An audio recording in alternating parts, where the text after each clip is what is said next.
Media సోదరులకు నమస్కారం. PC political front chairman Balagoni Balaraj Goud మరియు పెద్దలు వైస్ చైర్మన్ అయిన సూగూరి దుర్గయ్యన్న, కన్వీనర్లు బైరు శేఖర్ గారు, ఎలికంటి విజయ్ గారు, అంబాల నారాయణ మరియు వైస్ ప్రెసిడెంట్ అయిన వి నాగభూషణమన్న, ఈ హైదరాబాదు జంట నగరాల అధ్యక్షుడైన దామోదర్ గారు మరియు ఆర్ సురేష్ అన్న, మన జన సైన్యం తెలంగాణ అధ్యక్షులు మా నాగేష్ అన్న,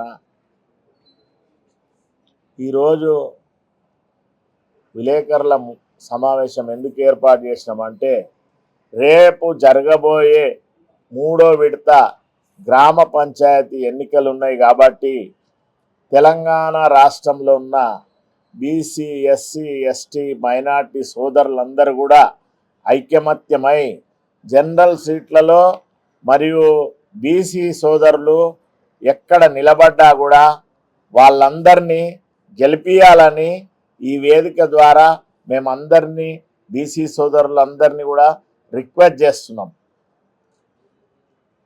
ఎందుకంటే మనకు రాష్ట్ర ప్రభుత్వము 42% చట్టసభలలో రిజర్వేషన్ ఇస్తాము, ఎంపీటీసీ, జడ్పీటీసీ, గ్రామ పంచాయతీలో వార్డు మెంబర్లు కూడా రిజర్వేషన్ ఇస్తామని కామారెడ్డి డిక్లరేషన్లో మన పక్క రాష్ట్రమైన కర్ణాటక ముఖ్యమంత్రి గారితో సిద్దిరామయ్య గారితో చెప్పించినాక ఈ 2 సంవత్సరాలుగా కోర్టులలో మళ్ళా అసెంబ్లీలో తీర్మానం చేసి గవర్నర్ గారి దగ్గర పెండింగ్ బిల్లు మరియు రాష్ట్రపతి దగ్గర పెండింగు ఎవరు చేసిర్రు?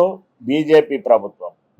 మళ్ళీ ఇక్కడ ఉన్న కాంగ్రెస్ ప్రభుత్వం ఏమో జీవోలు ఇచ్చి హైకోర్టు, సుప్రీంకోర్టులలో కొట్టివేసే దిశగా, కానీ మనస్ఫూర్తిగా ఈ కాంగ్రెస్ ప్రభుత్వము ఎక్కడ రిజర్వేషను సాధించి పెట్టాలి బడుగు బలహీన వర్గాలకని ఎక్కడ మనస్ఫూర్తిగా ప్రయత్నమే చేయలేదు. అందుకే మన తెలంగాణ రాష్ట్రంలో ఉన్న బీసీ సోదరులందరూ కూడా సామాజిక న్యాయం పాటించి మనందరం ఐకమత్యంతో ఉండి బహుజన రాజ్యం ఏర్పడాలని ఈ గ్రామ పంచాయతీలో కలిసికట్టుగా ఇప్పుడు రాబోయే మండల పరిషత్లో, జిల్లా పరిషత్లో కూడా మనమేందో 60% కులగణన ద్వారా నిరూపణ అయింది. మరి ఎస్సీ సోదరులను, ఎస్టీలను కలుపుకొని 90% మనమే ఉన్నాం కాబట్టి మనము రాజ్యాధికారం సంపాదించాలి 2028లో అంటే ఇప్పటి నుంచే మనం ఐకమత్యంగా ఉండి మన ఓటు మనం వేసుకొని ఇప్పుడు మొదటి విడత, 2వ విడత ఎట్లా విజయం సాధించినామో అంతకంటే ఇంకా ఎక్కువ శాతంతోని మన బీసీ సోదరులందరినీ గెలిపించినప్పుడే మనం సర్దార్ సర్వాయ పాపన్న ఆశయం నెరవేరినట్టు, ధర్మభిక్షం గారి ఆశయము, దేశం చిన్నమల్లయ్య, జయశంకర్ సారు, పండుగ సాయన్న, చాకలి ఐలమ్మ వీళ్ళందరినీ ఆదర్శంగా తీసుకొని మనము పనిచేస్తున్నాం కాబట్టి ఐకమత్యము, సామాజిక న్యాయము ఇవన్నిటిని సాధించే దిశగా మనము పోరాటం చేసి రాజ్యాధికారము 2028లో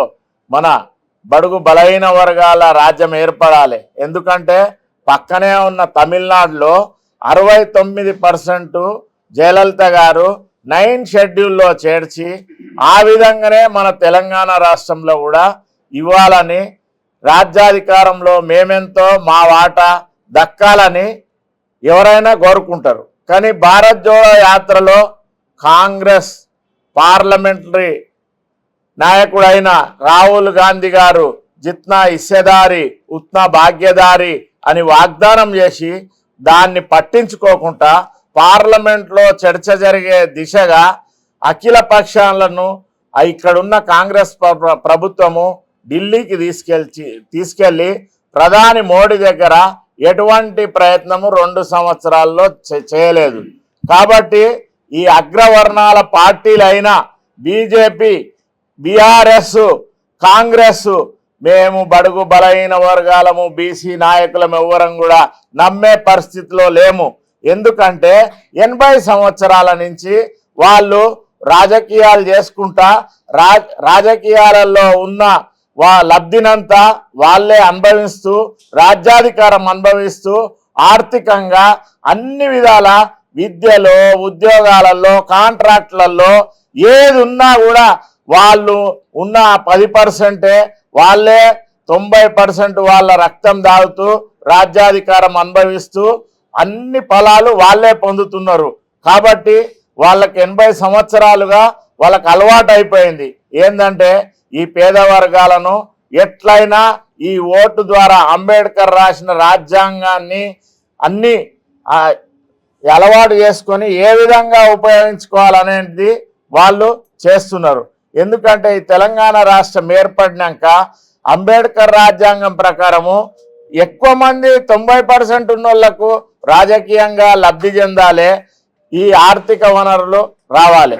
కానీ మాకు మొన్న కామారెడ్డి డిక్లరేషన్లో ఏం చెప్పారు, 20% బడ్జెట్లో ఇస్తామన్నారు. అది కూడా చెందనీయకుండా 2 సంవత్సరాల్లో 2068 కోట్లకే పరిమితం చేసిర్రు. ఈ కులగణన జరిగితే కూడా అందులో కూడా మా వాటా మాకు ఇవ్వకుండా లెక్కలేమో 56.8 చూపించారు, మాకు ఇచ్చిన రిజర్వేషన్ ఏమో 17.కే పరిమితం చేసిర్రు. ఈ విధంగా రాజ్యాంగ ఫలాలు అనుభవించనీయకుండా మేము మెజార్టీ ఉన్నా కూడా ఈడబ్ల్యూఎస్లో కూడా వాళ్ళు 10% అని 50% ఉద్యోగాలలో కూడా వాళ్ళే కాజేస్తారు. ఎక్కడా బలహీన వర్గాలకు ఎందులో కూడా సమాన వాటా ఇవ్వకుండా రాజ్యాధికారంలో భాగం ఒక వార్డు మెంబరు కానియకుండా వాళ్ళు ఈ విధంగా అగ్రవర్ణాలందరూ ఐక్యమత్యమై ఉన్నోళ్ళే 7-8%. వాళ్ళు మా 90% వాళ్ళను ఇన్ని సంవత్సరాల నుంచి అధికారం దరిదాపులో కూడా రానియకుండా చేస్తున్నారు. కాబట్టి మేము ఈ వేదిక ద్వారా ఇప్పుడు 3వ విడత తెలంగాణ రాష్ట్రంలో జరగబోయే గ్రామ పంచాయతీ ఎలక్షన్లో మా బీసీ ఎస్సీ ఎస్టీ సోదరులందరూ కూడా ఐకమత్యంతో నుండి మన క్యాండిడేట్లను గెలిపియాలి. జనరల్ స్థానాలలో ఎవరు బీసీలు నిలబడ్డా కూడా వాళ్ళందరినీ తప్పక విజయం సాధించే దిశగా మా సోదరులంతా ప్రయత్నం చేస్తారని మేము బీసీ పొలిటికల్ ఫ్రంట్ కార్యవర్గం అందరూ కూడా పిలిపిస్తున్నాము. ఇంకా మా ఎంబడి ఐఏఎస్ మాజీ ఆఫీసర్ అయిన చిరంజీవులు గారు బీసీ ఇంటలెక్చువల్ ఫోరం ద్వారా మేమందరం కూడా ఐకమత్యం ఉన్నాము. కాబట్టి అందరము అన్ని వర్గాల బలహీన వర్గాలము ఏకమై మా బీసీ సోదరులు జనరల్ స్థానాలు ఎక్కడున్నా గెలిపియాలని మీ మీడియా సోదరుల ద్వారా కూడా మేము రిక్వెస్ట్ చేస్తున్నాము. ఈ అవకాశం ఇచ్చిన మా బీసీ పొలిటికల్ ఫ్రంట్ కార్యవర్గానికి కూడా మేము శుభాభినందనలు తెలియజేస్తున్నాము.